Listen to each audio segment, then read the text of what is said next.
Good. Good. Call the meeting to order. As this is an official Geneva Town Council meeting, we are now live streamed and recorded. Your participation in the meeting gives your consent to the recording and rebroadcasting of the meeting by the town's YouTube channel. With that being said, I'm going to turn the meeting over to Tina, and we'll go from there. Thank you. Good morning. My name is Tina Booth. I'm the clerk treasurer for the town of Geneva. I met some of you and I want to thank you for coming. We do have all 5 of our board council members in attendance today, so if you have questions regarding the fire contracts, they are available, as well as myself, Chief Shock, and Captain Lothers with the fire department. So if anybody wants to take any notes, I've got some paper and pen. If you need something, it's up here. But other than that, we're going to just go ahead and get started. We mailed out our 2026 fire contracts to the townships. Those that signed, thank you. We appreciate that. But we wanted to take an opportunity just to go over what the fire department does, what their needs are, what the costs are, things of that nature, and just let everybody, if they have questions, they can ask them there towards the end. So the Geneva Volunteer Fire Department, and again, it's a volunteer fire department. The men and women of our fire department volunteer their time to come to your homes to put out fires, to save your life. These are the apparatus that we currently have at our fire station. If you went to the open house prior to coming here, you were able to see those. I see some faces that were there, so those are the apparatus. This is the kind of calls that the apparatus will go on. Excuse me, I'm not there yet. Fire department, we currently have 19 members that staff our fire department. We have 9 first responders. We have 2 EMTs for a total of over 200 years of firefighting first responder experience for those that benefit from having this department. These are the type of calls that our apparatus go on. Structure fires, grass and field fires, first responder calls, which we will get into in a moment, accident with injuries, gas leaks, hazmat spills, any sort of vehicle, farm equipment fire. They do mutual aid and water rescues. And our fire department does a lot of training. They do water rescue training. They do training on all of these type of calls so they're prepared when they go out on them. First responder. Correct me if I'm wrong, Chief Shock, but first responders, Geneva is the first fire department in Adams County to have first responders, meaning that, actually, you want to explain first responders? Yeah, so emergency medical response is what the state classifies as a first responder. We provide basic life care.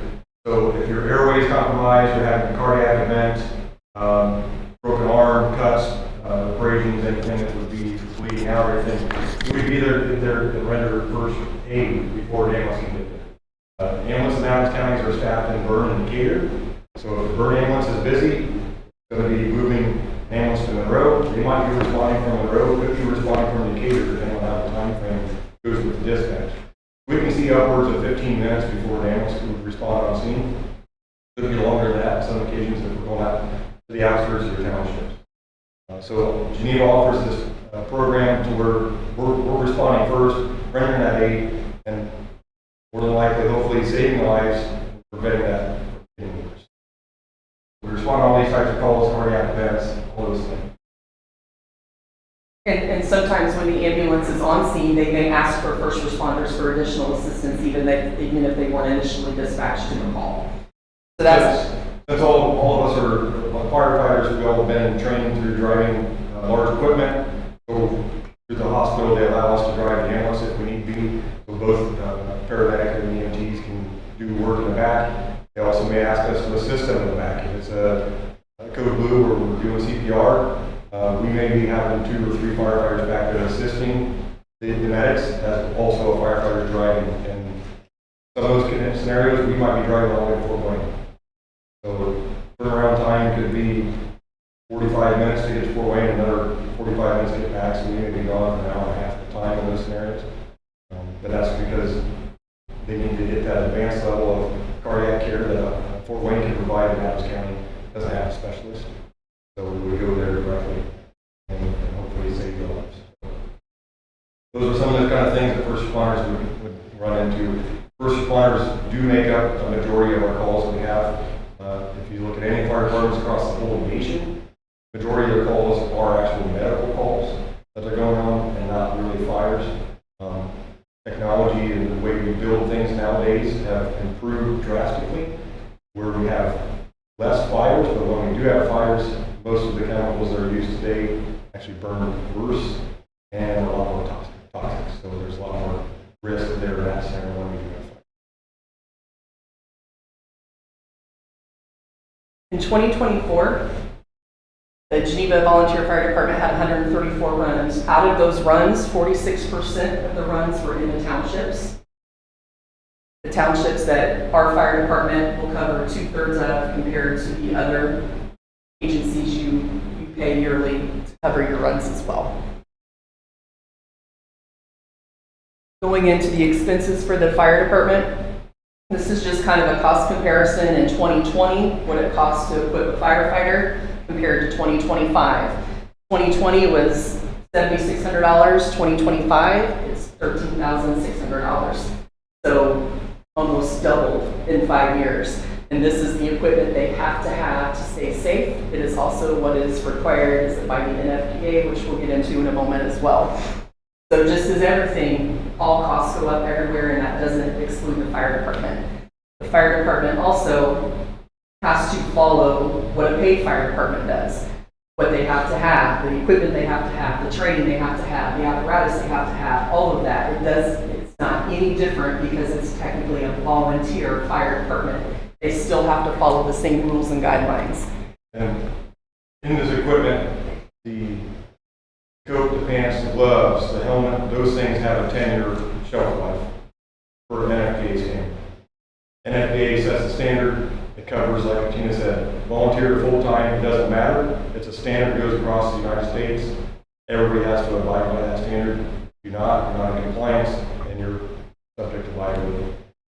So it's very expensive when we start looking at these expenses over. Additional cost for the fire department is insurance. We have to insure the property, insure the apparatus. We have workers' comp insurance, all sorts of insurance for the town. And it can average running $15,000 a year just for the fire department. And I know you all know insurance costs don't go up 2 or 3% every year. It goes up usually significantly more than that. So next year will probably be much higher.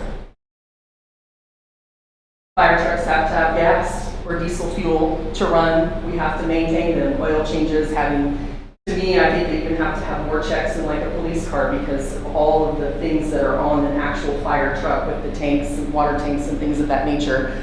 So this is just kind of an approximation. It's pretty accurate of things that we spend on annually. So $4,500 a year in fuel, whether that be gas, diesel, excuse me, that's $1,350. Utilities, they have lights, they have water, they have all of that at the fire department. We have to pay for that as well.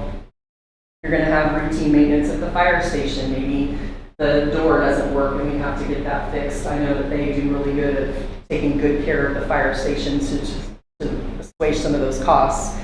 And then we currently have a fire truck that we pay $42,000 a year for, and it is almost paid off. Equipment and training, normal cost approximately $22,000 a year. Any large purchases, such as an apparatus, we have to plan for. We just can't say, oh, we're going to go buy a new fire truck tomorrow and get one. We have to plan for that. We have to budget for that. We have equipment and training that we have to pay for. The fire department is blessed with some donations that help and goes towards some of these costs. These are just kind of examples that I've listed up here, what the cost is. They have extrication tools, so like the Jaws of Life. Is that a donation? I don't remember. Remind me. Yeah, so the rescue tools, through our fundraising efforts, we were able to accumulate enough funds to pay for the tools. The tool here in the middle picture is a concrete tool, what they call a spreader and a cutter. We use it to spread doors apart or to cut doors and do things with that. We purchased that tool about 3 years ago, and I'm pretty sure it was about $18,000 to $19,000 for that tool. The tool to the right is a ram, so it just pushes stuff stuff apart. And that tool was about $16,000. So they're not cheap. So this takes us several years of accruing funds to be able to afford some of those tools. Our self-contained breathing apparatus, so this is the air pack that we wear on our back to go into the fires. We were able to just acquire a grant through AFG, through the federal government, that the town was able to get, only had to pay 5% to that. So that total was about $155,000 for those 16 air packs, and the town only had to spend 5%. So drastic savings getting grants. We continue to keep applying for those. I have a grant for new radios right now in process, but the federal government being shut down, obviously nothing's going to be approved there. And earlier in the year, when Trump took office, he actually said, we're shutting down the grant programs. And so at the beginning, they stalled everything. So now, I don't know if we're going to get any grants this year. But that was for new radios, about $75,000. And it's going to come out that we're going to have to pay 5% of that. So we're expecting about $4,000 to $5,000 expense for those 75. So hoping to yield some fruit on that and get those grants, but obviously they're going to cost money. If we don't get a grant, I'll continue to keep trying.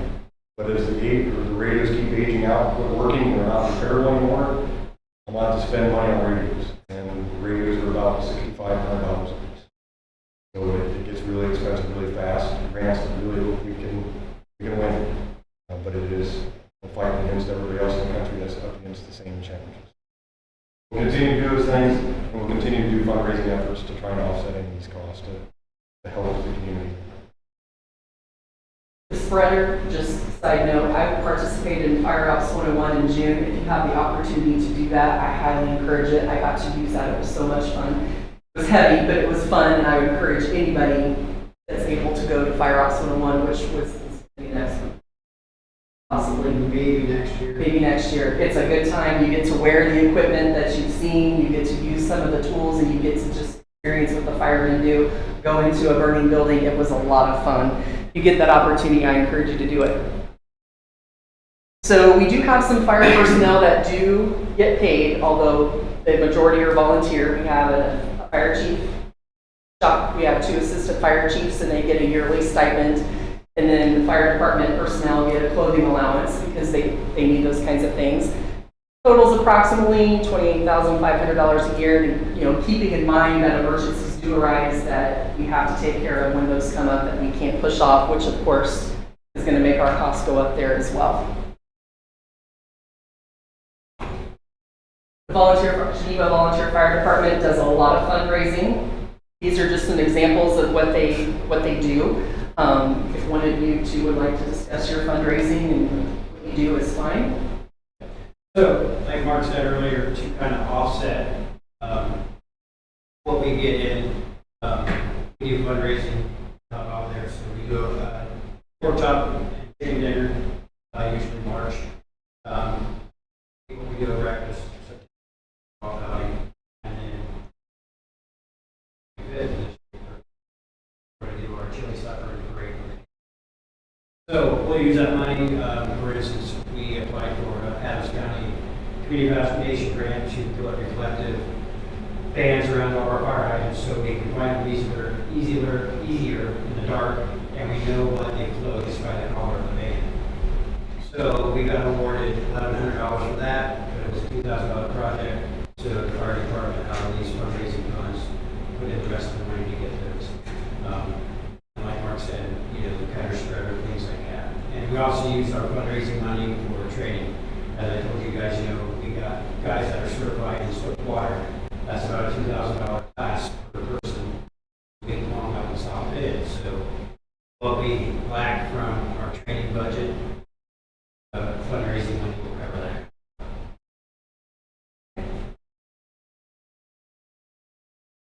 And FPA standards is something we mentioned just a little bit ago. We'll go into a little bit more detail on that. When you two want to take the lead on NFPA standards, go for it.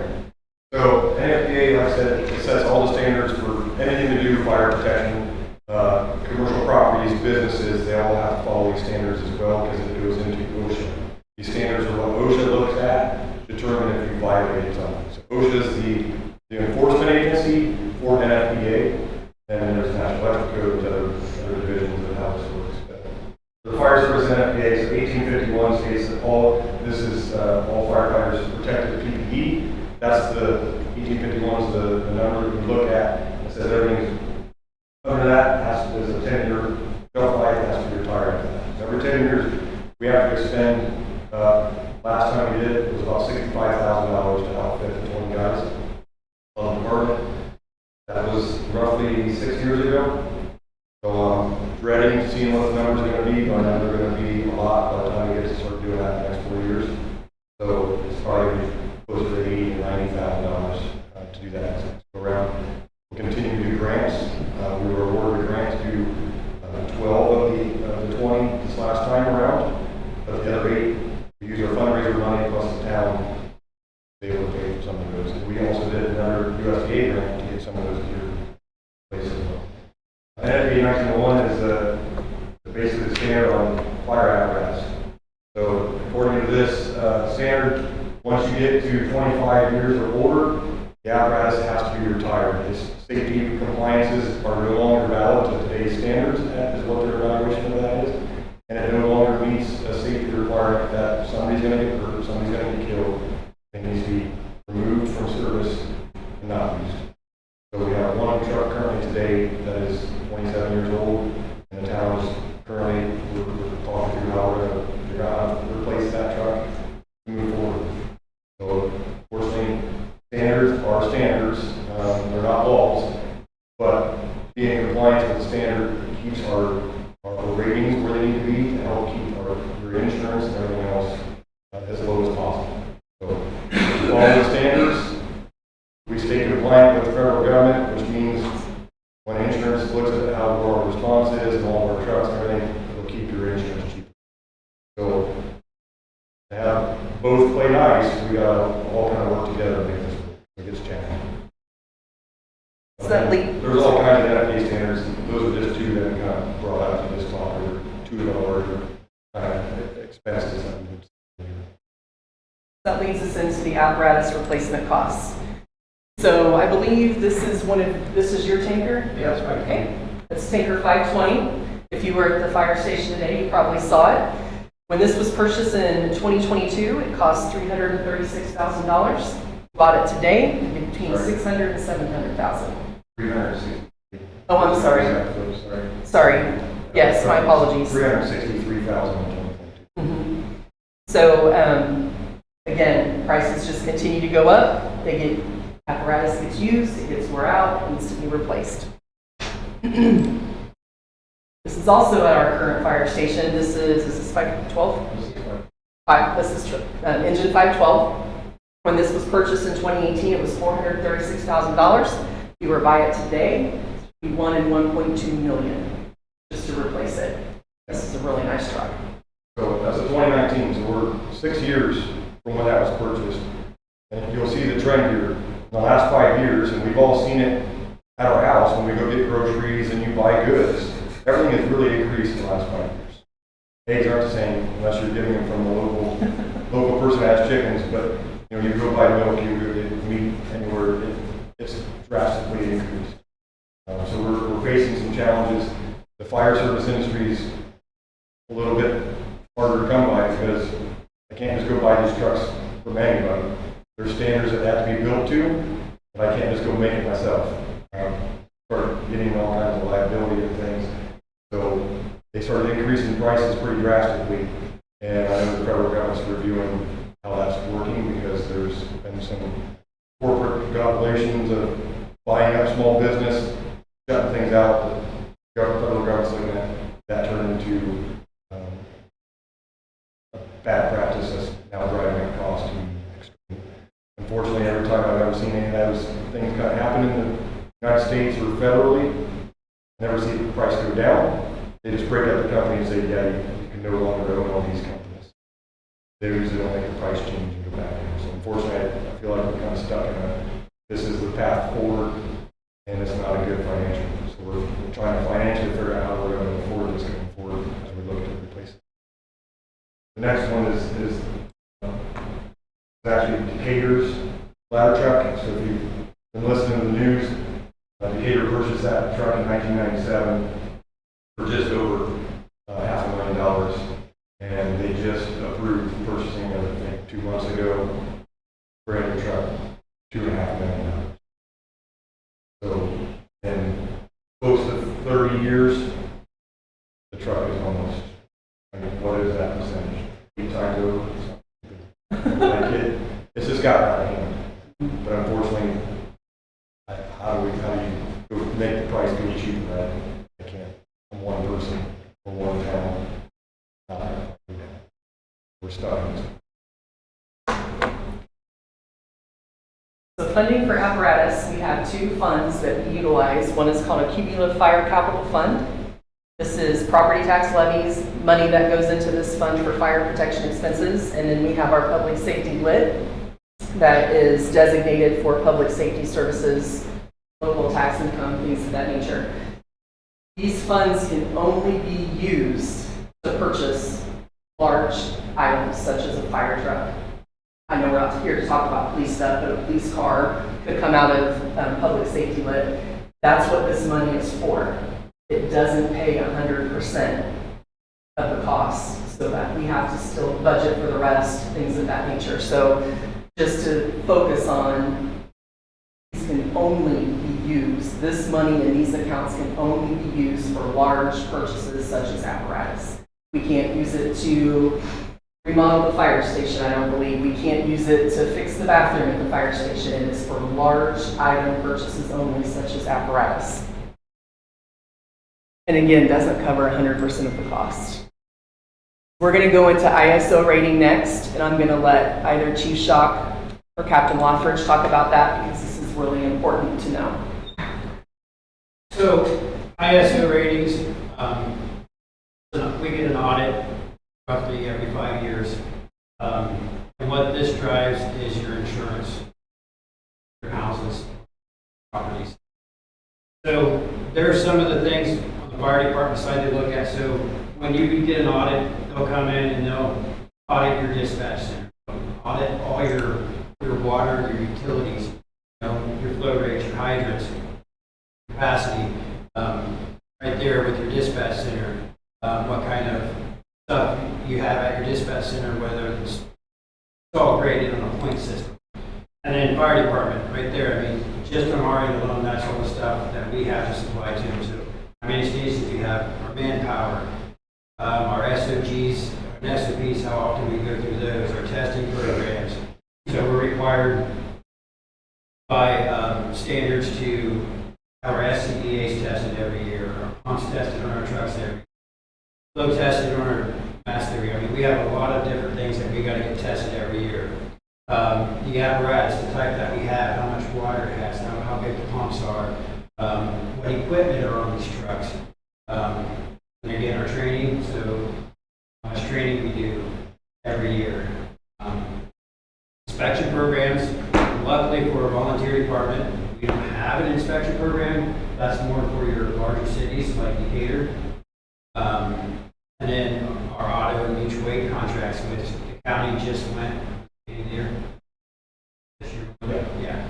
So the fire chiefs have been fighting for the last few years to get what is called an auto aid in the county. So basically what that is when one department gets called to a structure fire, the next department, UN, automatically gets dispatched now. That's going to be a boost to your ISO rating because you got more resources coming at right when the initial dump is done. Investigation programs. By a state law, every fire chief or his designee is required to determine cause and origin of every fire that we come upon. So we need to have a fire investigation. Fire prevention programs and public education, ordinance, pre-plans, and time reporting. So that's just some of the things that we have to keep track of and supply when they come and do an audit. And all of this that we do determines your ISO rating, 1 being the best, 9 being the worst. So Geneva Volunteer Fire Department is a 4, class 4, which is the same class as the city of Decatur. We can't get no better than that.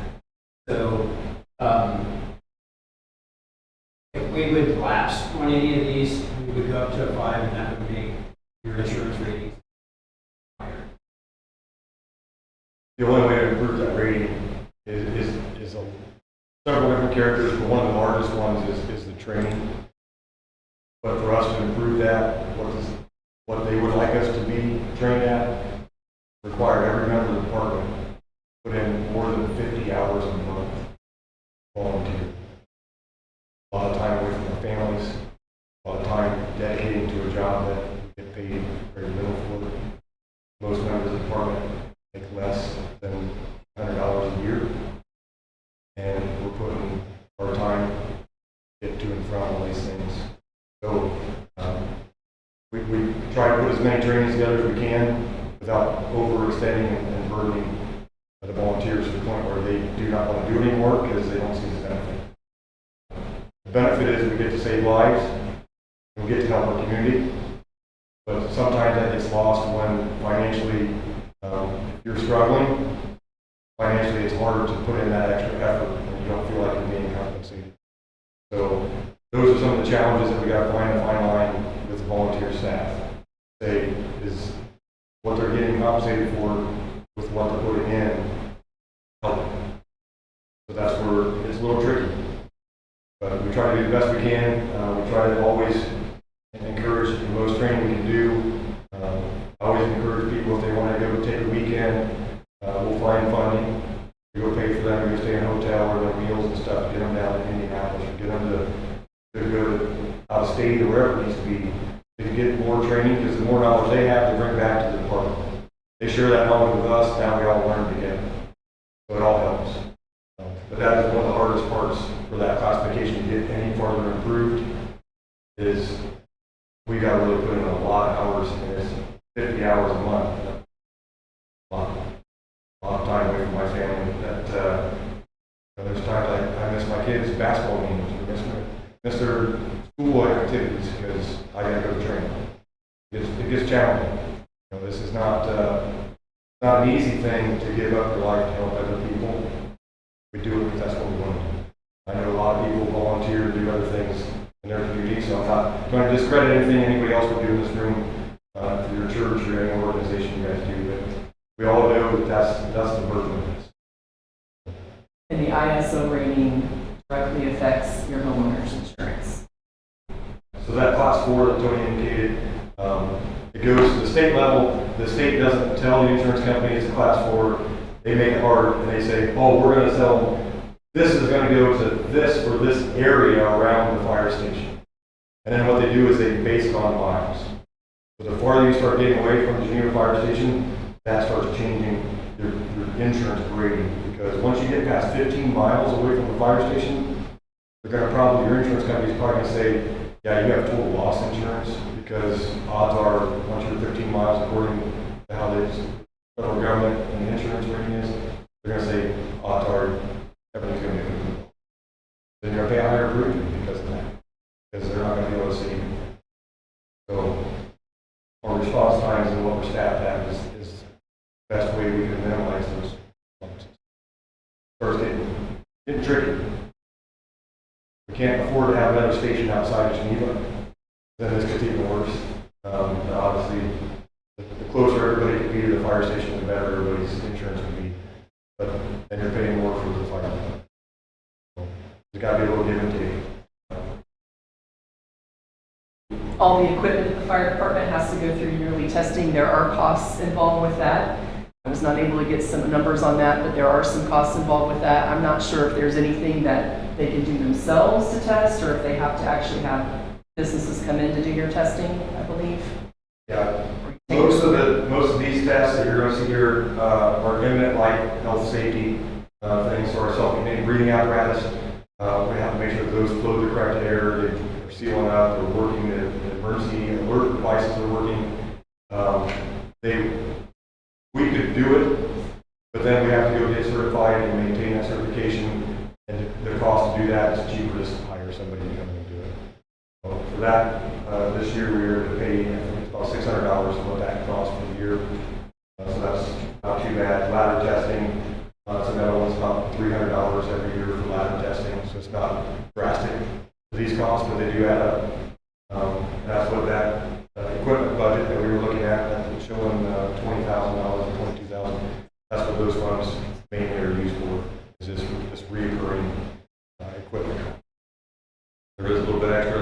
we do have, a tool break or something happen, we have those funds to go replace it. But a lot of it's not really there to go buy new stuff that we don't have. It's really just to maintain what we have. Now we can get into the township fire contracts. I have listed here the 4 townships that the Geneva Volunteer Fire Department covers. It's my understanding in those townships, the Geneva Fire Department covers 2/3 compared to the other departments you pay for to cover your other 1/3. I've listed what your costs were in 2025, what your costs are in 2026, and again, for those of you that signed, thank you, and then what the difference is. Is that correct, what you just said? I thought Hartford Township, it's split basically in half between Bern and Geneva. So the way the jurisdiction lines right now are is 800 south, anything south from 800 to 1200 south is covered by Geneva. Anything between 218 for your townships to 800 is covered by Bern. Didn't the line used to be 850? My knowledge is, I think it did. I've got a chart that shows that. okay, you have a chart? And I say I'm 8421 and Bern didn't come out of my fire.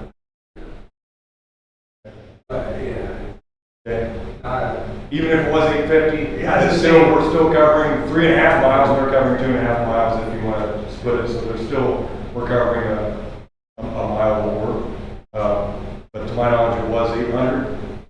So that's the papers I have in my station.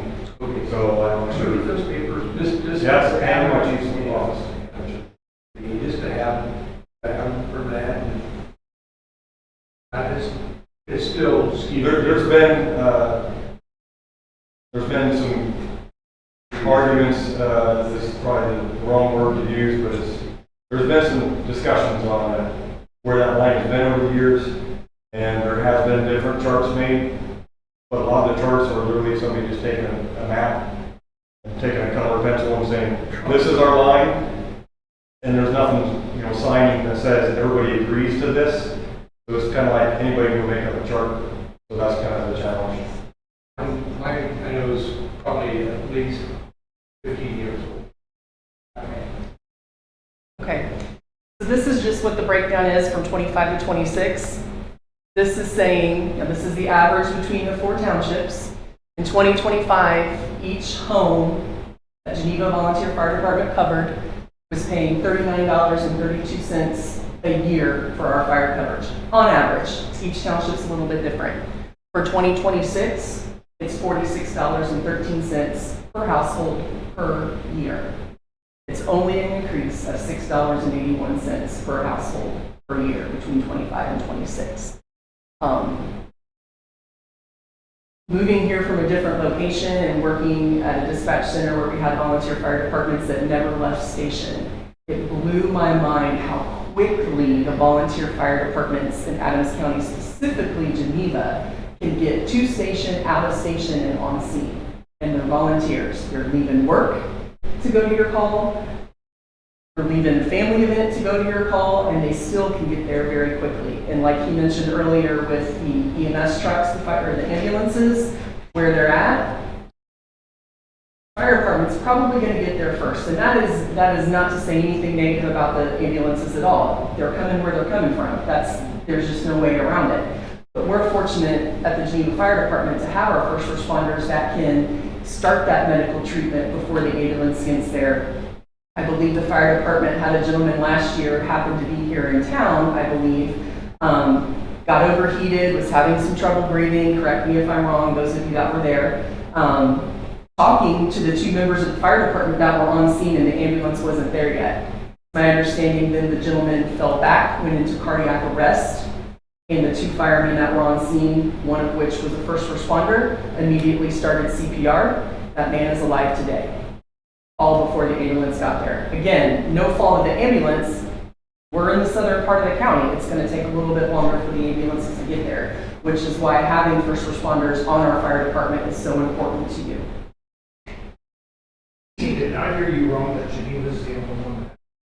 No, we were the first. We're first in Adams County. Oh, So first in in Adams County. Yeah, in 2002, the state started this EMR, emergency response, or emergency medical response program.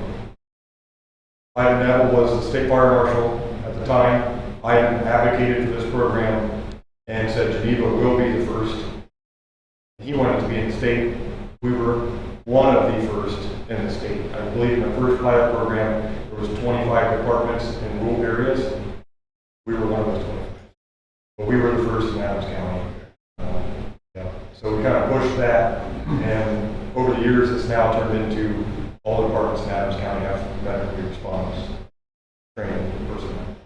Yeah, All departments get dispatched on these type of things to help aid and slow that, quicken that response and aid the EMS services. Because, you know, stands a medic with Adams County. When there's a code blue, 2 people in that ambulance is not enough to save a life. Because somebody's got to drive the ambulance to the hospital. So even with 2 people in the back, it's chaos. You have 4 people in the back, and it's still chaos. Working on the ambulance for over 20 years, I deal with first responders all the time, and I wouldn't want to do my job without them. They really do beat me to a lot of the calls, and that early intervention is critical. Not all the time. The bottom line is that I've had somebody with difficulty breathing. These guys roll in there and throw them on some oxygen. Definitely gives me a couple more minutes to like it there. But even regardless if I'm in Geneva, or Decatur, first responders are critical. My experience with the ambulances in Adams County is that if you survive the ride, you're going to be okay. I've talked to some of the hospital officials about this. Absolutely. Steve, have you been in that one lately? How was your ride? I don't know, you'll find. Definitely not designed for It's absolutely awful. And I've talked to, I've even called, is it Brown? They probably manufacturer. I called them. I've had semis that like better than this ambulance. And the reason is, they don't have air ride, do they? And That's my office. I work out of there all the time. You only get one once in a while. I get multiple times a day. but I mean, it is really sad that that's nothing to do with this, but so the ambulance ride, if you survive it in this county, you're gonna be okay. And again, with the Fire Ops 101, Councilman Lynn and I participated in it this year.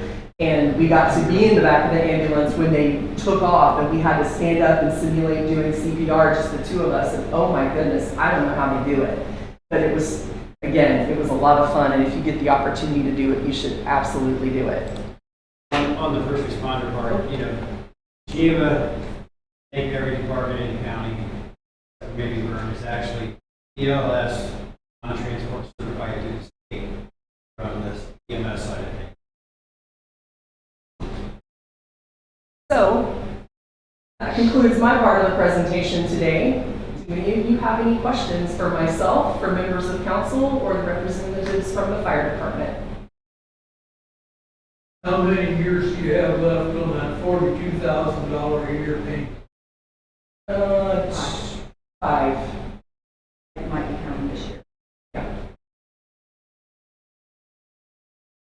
And again, when it comes time to replace the truck, like I said, Chief Shot can't just go to the fire truck dealer and say, I want that one, and it comes home with us. It's a 2+ year wait for it to be built.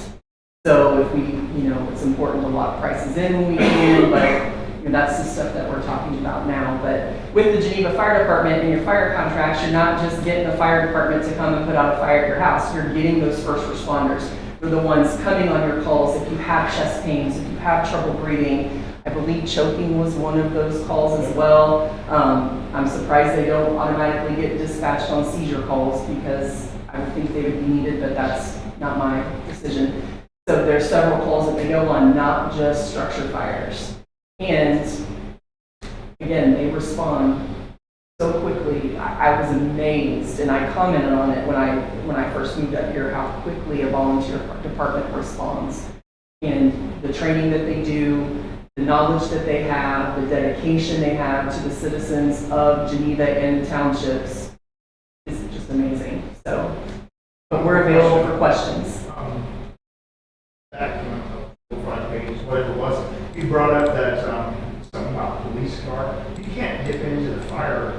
No. No, Okay. that was for the public safety lit. That was just an example, but the So- cumulative fire fund, fire trucks. Okay. The Or safety pickup lit trucks. income tax Mhm. can only be used for fire, police, and EMS funds. Mhm. So Geneva doesn't have EMS, so it's split between the fire and police department. So that's where, if the police department, we're trying to save big capital expenditures for that, trying to accumulate that fund. So if the police department needs a new police car, they would expend out of that, the same amount of pay for fire trucks and other expenses for the fire department. So that would be the fire department, like they can get a police car out. It's safety lit. So it's, the title is safety lit, it can only be used for either of the two departments. But So the it's split between the cumulative two. fire is just Yeah, the fire. cumulative fire is just, and we're building that fund to pay for the trucks and the. The cumulative fire fund, we only get about 14,000 a year into that, so it's a long time to save up enough to put towards either the truck or else. And we did spend it down when we got the one in 2018, and then again in 22. So we're just still building that up. That not a lot sitting there. So we do try to save that for these purchases. The lit is what's helped us, and that only came about, we've been around on this kind of stuff for a long time. That only came about, what, back in 18 or 17, that it started. The state decided, small municipalities, I only know this from the attorney and the people I talked to, small municipalities couldn't afford it. Buy the equipment they needed for their. So the state decided to create this public safety lit, where there's tax dollars.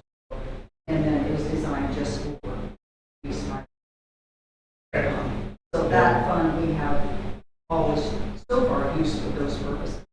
We get a little bit more, but that changes in a couple of years. We hope they change their mind. So as everybody is here, and Janine and I know we've talked about all these things, with House Bill 1 now adopted and will take effect in 2028, the world changes again. Before all that, the safety lit tax was what was going to be the saving grace, in my opinion, for the fire department.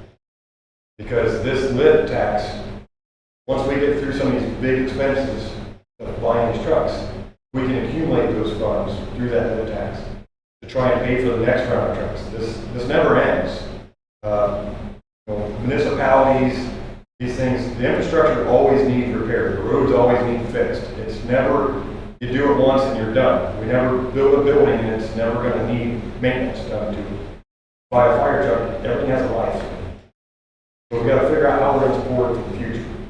The plan we put together about 7-8 years ago was this lit tax, safety lit tax, was going to be the way that we can build funds. Once we get to this next truck, we can build those funds for hopefully 20 years before we replace the truck we just replaced 6 years ago. So then we have 20 years of building those funds. Hopefully the prices don't go up so much that we can afford to have that money built up. We can pay for it. And there's still money reserved that we pay for the next one. And then we have a reserve and we still pay for the next one. We're accumulating between that. Where then it doesn't turn into we have to make crazy amounts of increases to taxes and things. It's just building the money and using it as we're getting it today to set the future up for success.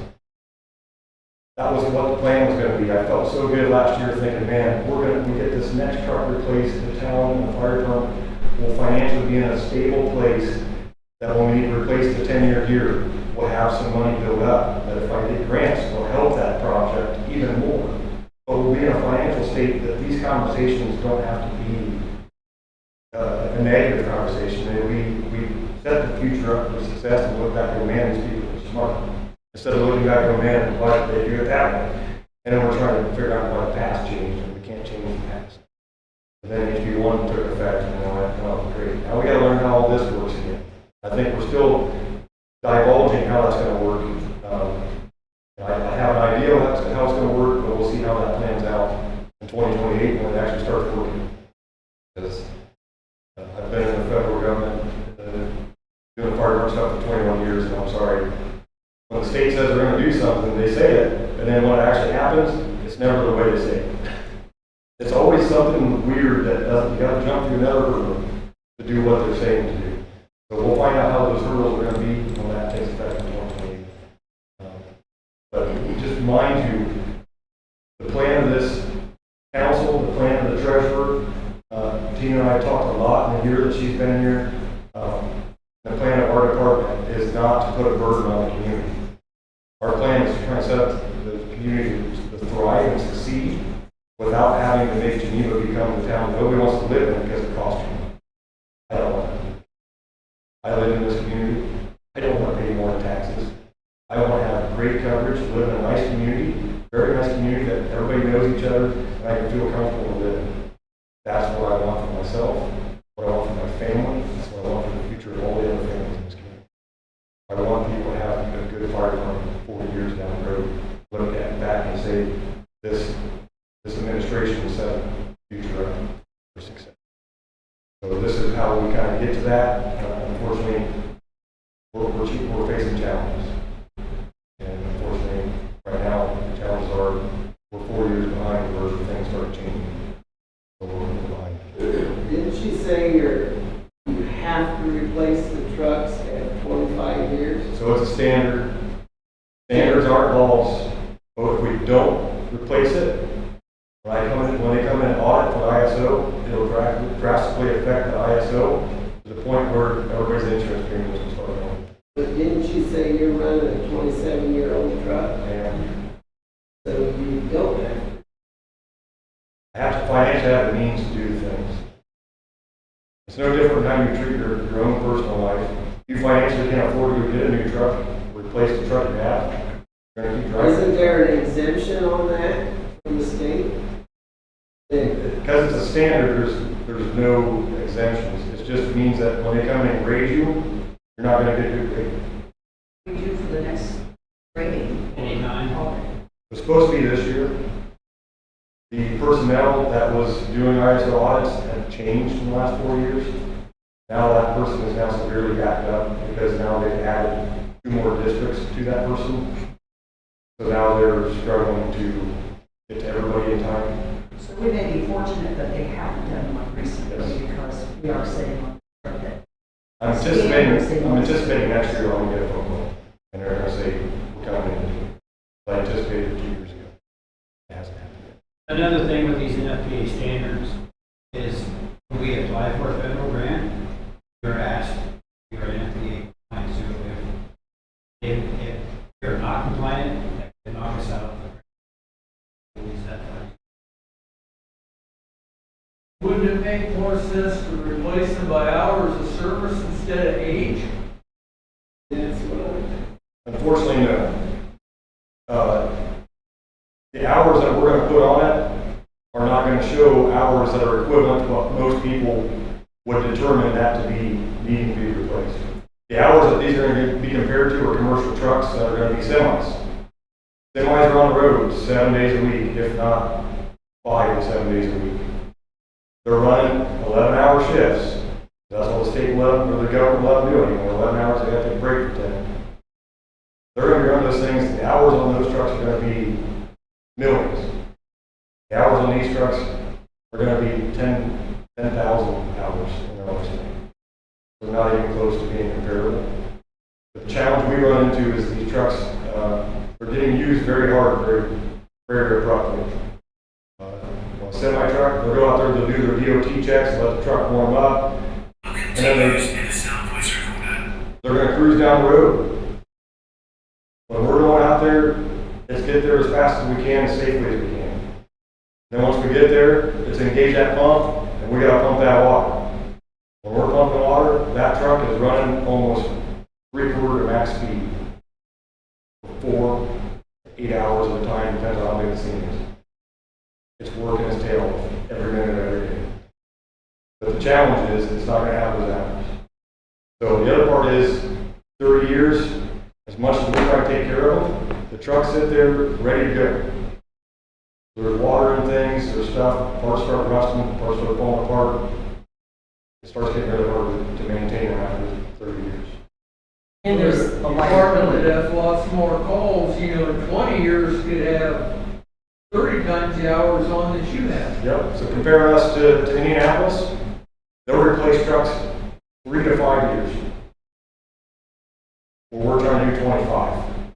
So if you replace a truck and you go to Partner City, get a truck that's been used, Yep. they can have more hours on than the one you're getting rid of. Absolutely. It's exactly what we found when I did my research earlier this year to look at if we could go get a used truck to replace this truck and save some cost.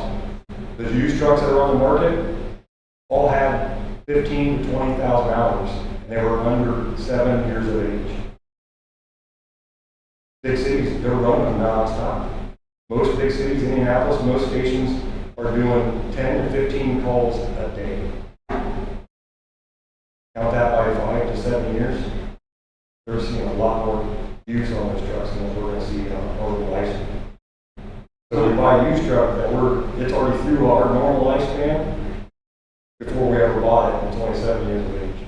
Now we're asking it to go another 15 years. It's going to be more money. It's going to cost a lot. Maintenance and replacement. One of you explain what the liability is if we are not compliant with NFPA standards. So basically, if you're not compliant with the NFPA standards and something would happen, somebody would get injured or fatality, there's a company that comes in called NIOSH, will do an investigation, and they do not hold back. I mean, they put it right to it, whether it's your lack of leadership, lack of training, your lack of apparatus, the age of your apparatus, and that could turn into lawsuits. I don't know if you all see the thing about Ricky's lawsuit that's coming against them up there, fire department, and their fatality that they had in May. That has nothing to do with apparatus, that has to do with individuals, but and in today's world, everybody's too happy. Everybody wants a quick buck. So it opens, if we don't follow the standards, it opens up for a lot of liability for insurance lawsuits that will come against the town. So where does this think a small department supposed to get the money to buy new trucks all the I time? completely agree with that question. Unfortunately, I don't have anybody can answer it because everybody I ask at the state level, they just look at me and say, federal government, it's everybody passes the buck up the hill. And until I get the data, I can sit and talk to at the Congress or the Senate in front of them as a majority leader, they give me the chance to ask. I don't know if I ever get the answer. I just ask my local state leaders to go fight that fight for us. And we have what we call the Indiana Volunteer Firefighters Association that makes up all the volunteer departments of the state of Indiana. And we have members of that department, or that agency that sits at the state level and fights for our advocacy to fight for those exact reasons. To make sure the state can find ways to help fund small departments like you. Fortunately, most of the funds we get is just last year they decided that 10-year shelf life on our gear that we wear, the state is now going to start trying to find ways to fund that at $40 million a year to the state. So what it turns into is instead of local tax, it's now state tax that's going up. So you're getting taxed somewhere. And then the difference is the state gets to pick and choose who gets the department or who gets the equipment, how much you get, and what equipment you get. So we don't get to decide what the manufacturer is. If we keep it local, then at least we get it. One, that's the main thing. At least we get it. Once I go to the state level, and I go to Brian, we don't get on the list. We got to wait another year, 2 years. Maybe that ought to be distributed equally. I agree. Unfortunately, the world doesn't seem to be an equal distribution. It seems to be on who gets to advocate more than somebody else, and sometimes that turns into people knowing the right people. I wish it wasn't that way, and if I can change it, I would. I do whatever I can to try to make sure that it doesn't become that here in our own community. Same way with, the training and stuff that we have to do. It doesn't matter if you're a volunteer or you're a professional. If you work in Indianapolis or you work here, you have to do the exact same training. You're expected to do the exact same training. For these guys in Indianapolis, Fort Wayne, big cities like that, they do their training on their shift. They're at the station. They got to do so much training. So we have to wait to one night out of the week, take time away from our families and do it. So do you do it here or you have to go someplace? Depends what it is. And we have a monthly training every month here, but then there's other trainings that's offered other places that we will send guys to. They have a winter fire school down in southern Indiana this year. That if any of our guys want to go, we'll make sure they go down to that. Me personally, I've spent a week up in South Bend and do cookwater school. I've spent a week in Lafayette and do root school. Things like that. So the training's available there if you want to do it. But we at least do a monthly training for our station. We can do things in-house, but those 50 hours I talked about for us to get a better training or a better rating, those 50 hours is because they're evaluating our training on this, we're full-time. We're held to the same standard for that training, as a full-time staff. Well, for them to get 50 hours a month should be pretty easy when they're working 24/72 to 24/48, and they're working, 12 to 15 days a month. When they're not running calls, they're doing training throughout the day. Then, I can sleep. Well, it's pretty easy for them to do 4 or 5 hours, 6 hours of training a day every time they work. So there ought to be some different standards. I would agree, but then people start saying, well, then it questions whether or not the volunteer staff would not be trained, Equally? well, not equally, but equal would be a word. Appropriately to where then the volunteers have, they don't do something correct and somebody gets hurt. So they said, this is the standard that says if you maintain this level or you do this, then there shouldn't be any problems. And we're trying to keep up with that as best as we can without taking all the time away from the families. And the fire department does have instructors in-house that have been trained that they can instruct, so it does help save on some costs there. But they can't teach everything. So there are costs involved if they have to go elsewhere and have somebody come in.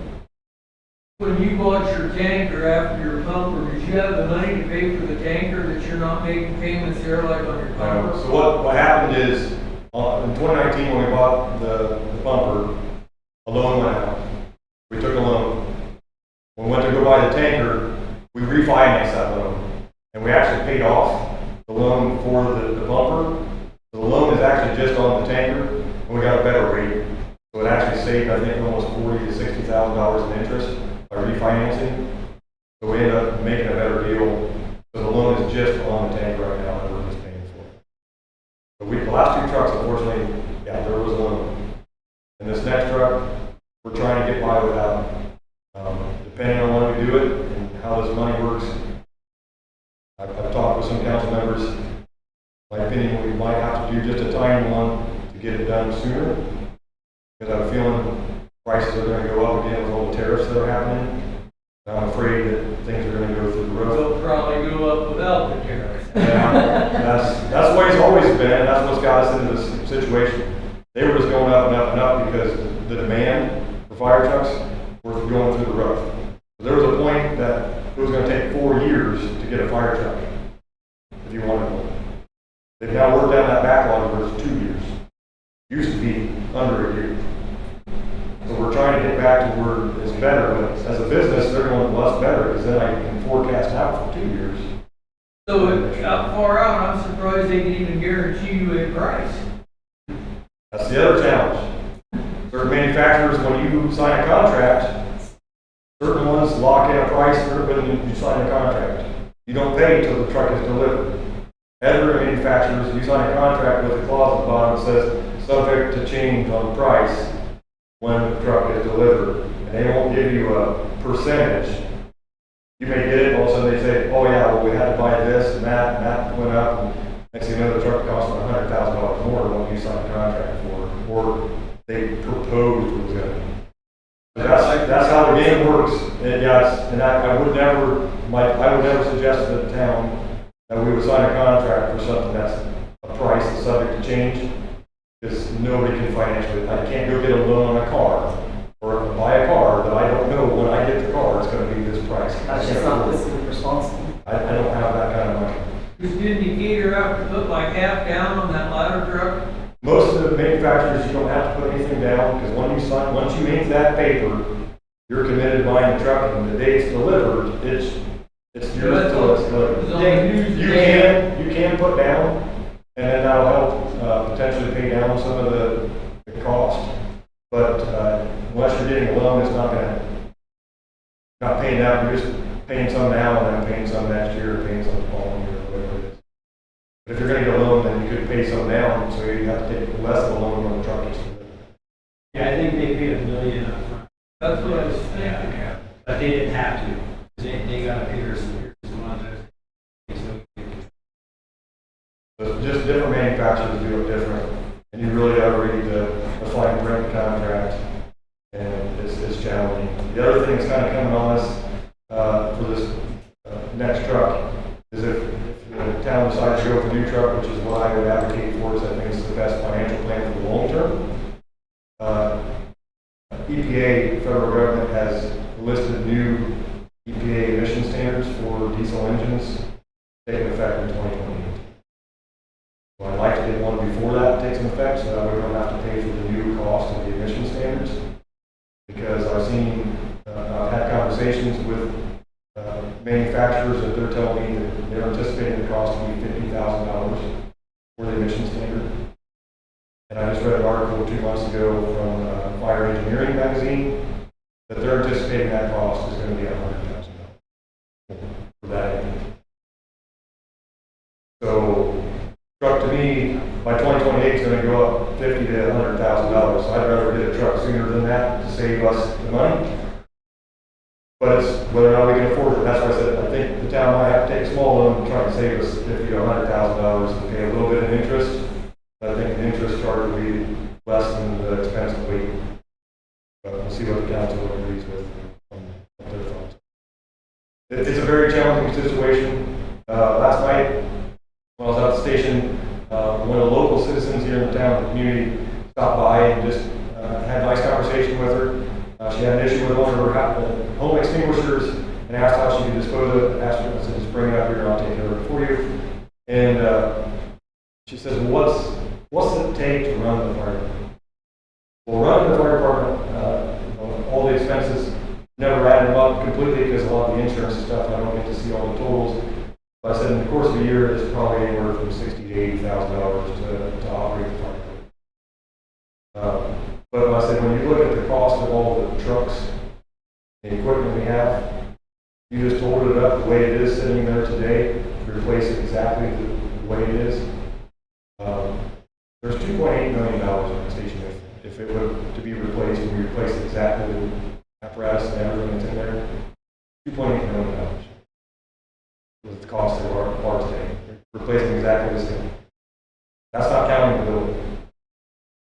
The way building costs are, even if we build a pole barn there in town, you're probably not going to get it for cheaper than $750,000 to $1 million for a building. When you start looking at fire departments, and this is something I talked with Westfield Fire Department, down by Indianapolis, Carmel Fire Department, some big cities that have multiple stations. Their community, the fire department is the most expensive part of the municipality to operate and have. It is the most expensive. Wastewater, water department, those usually aren't the most expensive. But the challenge is, you don't have it, what's the risk? When you put lives at stake, that's where the risk becomes a dollar amount you can't really put in the numbers very easily. Property, lives aren't there, now we can put dollars to that. It's just a house, it's just a barn. Memories are lost, fortunately, but those are numbers we can equate. But one of us no longer is here anymore because of the fire. That makes it hard. All your family has to deal with that, and then they'll gladly say paying the cost of that fire department is probably, especially as Red Key's facing multi-million-dollar lawsuit. The 18-year-old girl that passed away in Red Key's facing that problem. So, I don't want to do that as scare tactics. It's the world that we all live in, and there is a lot of risk that we have to. We have council members here. If anyone from the townships have any questions for our council members or myself, other than that. So for 2027 year, do you project to go back to the regular like 3% increase? Yeah, I believe that's, It's just gonna honestly depend on, a lot can happen between now and 2027. Our hope would be to go back down to the lower increase that we've done in the past. Because isn't the cap 3%? No, sir, that is not correct.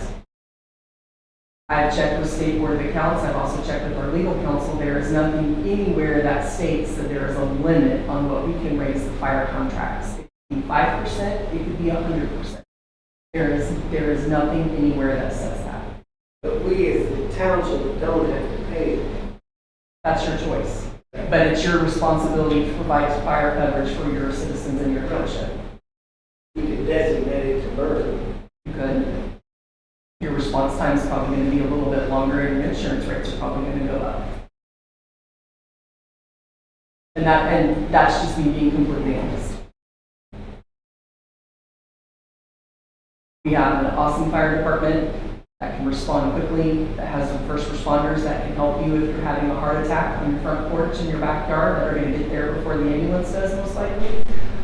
You're going to continue to get the same coverage if you continue to stay with us. I believe one of you in Wabash live out on 116. Fire department is just up the road from your house.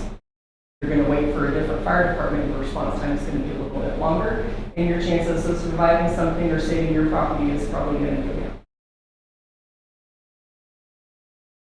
So ultimately, it's your decision. Do you think they'll ever change that to go to hours of service on a vehicle instead of years? I mean, that would make way more sense. no, because the exact example that we talked, volunteers to full-time, this standard applies to both. So if they put in hours of service, they're gonna put it to what the full-time is gonna be, and we'll never, in 100 years, we've never reached those hours. Because what they would do then is say, well, yeah, full-time, it needs to be 30,000 hours. It's gonna be almost impossible for us to get to 30,000 Then hours. they ought to have two standards for the larger and the smaller. That would make a little bit more sense. I mean, it sounds like a lot of them don't have much common sense. Politicians. There you go. All I can comment is it's set by the federal government. All I can comment is it's set by the federal government. I don't know who actually sits on that NFPA board for the federal government, but I know that's a. You have Trump's number, I'll try to see if I can. I actually have a cousin that probably has Trump's son and daughter's number because he flew him around with their campaign. So I might have a conversation that I can maybe see if we talk to them, but I don't know if we'll go. Do any of our council members have anything you want to add at all? Well, I think when we look at maybe what our contracts are, and I know they're not this year because our costs haven't stayed at 3, 4, 5%. So we're trying to catch up again. And we're trying to be fiscally responsible to do that. But if we look at the other contracts that our townships may have with whoever else they contract with, being that we cover more than half of that territory, it's not that deep. So if we compare that and we look at maybe one of them is covering a third what we're charging, being charged by the other fire department versus what we are, I think we're actually under quite often what they are in comparison because we're covering more territory. So if we look at that numbers, does that make any sense that we're not really way out of line here? Well, did it one time go by assessed valuation in the portion what the rate was, or is that not true? As far as fire contracts? Yeah, I don't know. I heard that once. I wonder if Yeah, that's since true. I've been on the board, it's just been a contract that increases 5%. Okay. Thank you for coming. Yes, thank you for the presentation. Thank you. Thank you. Have a good weekend. Thank you. Thank you very much. There being no further business come before the board.